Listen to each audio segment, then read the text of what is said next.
मान लीजिए कि आपने 10 ट्रेड लिया और 10 ट्रेड में से आपका 6 या 7 ट्रेड आपके दिशा में चला और 4 ट्रेड आपकी दिशा में बिल्कुल भी नहीं चला।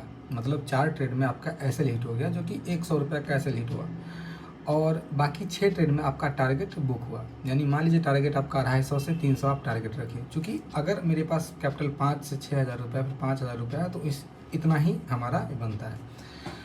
तो उस जगह पे आपका जो नुकसान होगा 4 दिन का, वो लगभग 500 के आसपास होगा, उससे ज़्यादा नुकसान नहीं होगा, आप अगर रिस्क मैनेजमेंट के हिसाब से चल रहे हैं तो।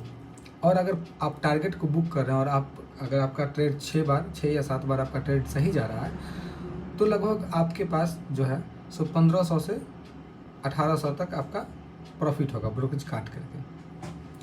और उसमें से यदि आपका जो एसएल है, आप ब्रोकरेज ले करके अगर वो आपका नुकसान को अगर घटा दिया जाए, माइनस कर दिया जाए, तो फिर भी आपके पास 1000 से 1200 रुपये बचता है। ठीक है, तो ये जो आपके पास बचा एसएल को काट करके, यही आपका प्रॉफिटेबल है और यही आप प्रॉफिटेबल ट्रेडर हैं।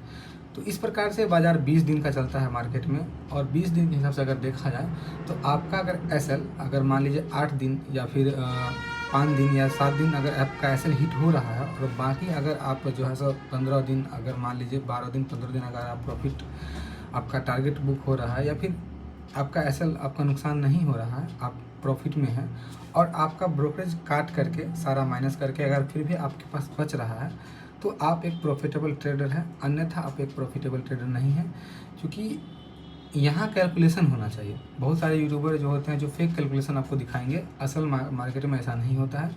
असल मार्केट में आप जब ट्रेड करेंगे, आप जब ट्रेड डालेंगे, तो आपको आप चाहे आप देखेंगे कि आपका 50% एसएल, 50% से ज़्यादा आपका एसएल हिट हो रहा है, क्योंकि शुरू में सबका एसएल हिट होता है।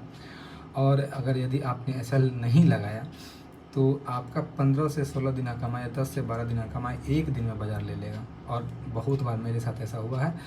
तो कोशिश करें कि छोटा सा एसएल दे करके बाज़ार को प्रणाम कर ले हाथ जोड़ करके, कि इतना ही मैं दे सकता हूँ, और कोशिश करें कि बाज़ार को उतना ही दें जितना आपके पास क्षमता हो देने की।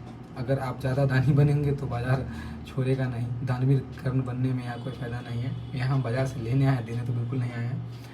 तो कोशिश करें कि एसएल का प्रयोग ज़्यादा से ज़्यादा करें, रिस्क मैनेजमेंट को फॉलो करें, और आपका एसएल ब्रोकरेज काट करके प्रॉफिट में से, और जो बचता है वही आपका रियल मनी है। अन्यथा आप समझ सकते हैं बाज़ार कितना बार आपको पटक देगा, या फिर बहुत सारे ट्रेडर को पटका है। तो यही बात है।